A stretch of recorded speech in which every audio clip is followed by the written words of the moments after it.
महाराष्ट्र में इस बार back checking politics पर माहौल गर्म है। बारामती में चुनाव आयोग के अधिकारियों ने शरद पवार के बैग की जांच कर दी। इससे पहले बीते दिनों अमरावती में कांग्रेस नेता राहुल गांधी के बैग की भी तलाशी ली गई थी। अब ये मामला इसलिए अहम हो गया है क्योंकि विपक्ष लगातार केंद्र सरकार पर केंद्रीय एजेंसियों के दुरुपयोग का आरोप लगाया है और चुनाव आयोग की कार्रवाइयों पर भी विपक्ष लगातार सवाल उठा रहा है। ऐसे में जब शिवसेना यूबीटी से उद्धव ठाकरे के बैग की जांच की गई थी, तब विपक्ष ने चुनाव आयोग की कार्रवाई को पक्षपातपूर्ण करार दिया था। दरअसल चुनाव आयोग के अधिकारियों की तरफ से लगातार महाराष्ट्र और झारखंड में कार्रवाई की जा रही है और इसमें तमाम राजनीतिक दलों के नेताओं के बैग चेक किए जा रहे हैं और इसके साथ साथ हेलीकॉप्टर की भी जांच की जा रही है। इस कड़ी में शनिवार को महाराष्ट्र के अमरावती में कांग्रेस नेता राहुल गांधी के बैग की जांच की गई और इससे पहले चुनाव आयोग की तरफ से शिवसेना यूबीटी बीजेपी नेताओं के भी बैग की जांच की गई थी। हालांकि इसे लेकर तमाम विपक्षी दलों की तरफ से बीजेपी पर निशाना साधा गया है और महाराष्ट्र में ठीक वोटिंग से 3 दिन पहले जब एनसीपी शरद पवार के चीफ शरद पवार के हेलीकॉप्टर और बैग की चेकिंग की गई, तो फिर बारामती का सियासी माहौल गर्म हो गया क्योंकि ये शरद पवार का गढ़ है। शरद पवार बारामती से सोलापुर में प्रचार के लिए जा रहे थे। इसी दौरान हेलीपैड पर चुनाव आयोग के अधिकारी पहुंचे। इसका वीडियो भी जारी किया गया है।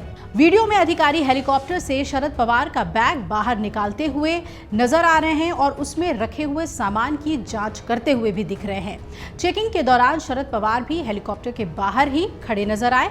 चेकिंग के बाद वो सोलापुर में रैली के लिए निकल गए। चुनाव आयोग ने पिछले कुछ दिनों में 11 बड़े नेताओं के बैग की चेकिंग की है। शरद पवार के चेकिंग से ठीक एक दिन पहले ही राहुल गांधी के बैग की चेकिंग के बारे में हमने आपको बताया और उससे एक दिन पहले यानी शुक्रवार को भी केंद्रीय गृह मंत्री अमित शाह की हिंगोली की रैली में बैग चेकिंग की गई थी। वहीं 13 नवंबर को सीएम एकनाथ शिंदे की भी बैग की चेकिंग हुई थी। वहीं पालघर में चुनाव प्रचार करने जब वो पहुंचे थे तो इस दौरान उन्होंने अधिकारियों से कहा, कपड़े हैं, यूरिन पॉट वगैरह नहीं है। ये कमेंट उद्धव के बयान पर एक तंज था और इसके अलावा केंद्रीय मंत्री रामदास अठावले के हेलीकॉप्टर की भी जांच हुई थी। 11 और 12 नवंबर को 2 बार उद्धव ठाकरे के सामान की जांच हुई थी, जिस पर उद्धव ने एक वीडियो शेयर किया था और कहा था कि मेरा बैग चेक कर लीजिए, यूरिन पॉट भी चेक कर लीजिए, लेकिन अब मुझे मोदी का बैग चेक करते हुए भी आप लोगों का वीडियो चाहिए। वहां अपनी पूंछ मत झुका देना। इसके बाद मंगलवार को लातूर में इलेक्शन कमीशन ने नितिन गडकरी के बैग की भी चेकिंग की और महाराष्ट्र में बीजेपी ने बुधवार को ट्विटर पे एक वीडियो पोस्ट किया जिसमें सुरक्षाकर्मी डिप्टी सीएम देवेंद्र फडणवीस के सामान की भी चेकिंग करते हुए नजर आए। अब पार्टी ने बताया था कि वीडियो 5 नवंबर को कोल्हापुर एयरपोर्ट का है। पार्टी ने यह भी दावा किया था कि इससे पहले 7 नवंबर को यवतमाल जिले में भी उनके सामान की जांच हुई थी। उद्धव ठाकरे की चेकिंग का वीडियो सामने आने के बाद 12 नवंबर को फडणवीस ने कहा था कि कोल्हापुर में भी मेरा बैग चेक किया गया और इसके बाद 7 नवंबर को भी चेकिंग हुई। उद्धव जांच का विरोध करके लोगों का ध्यान भटका रहे हैं। वो रोकर चिल्लाकर वोट हासिल करना चाहते हैं।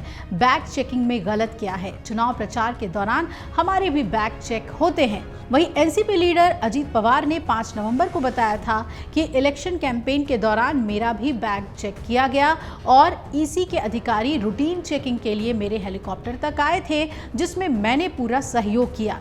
मैं मानता हूं कि ऐसी प्रक्रिया निष्पक्ष चुनाव के लिए जरूरी है।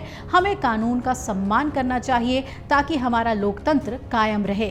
अब देखना ये बहुत ही अहम है कि इस बैग चेकिंग पॉलिटिक्स का क्या वोटर्स के जहन पे कोई असर पड़ता है।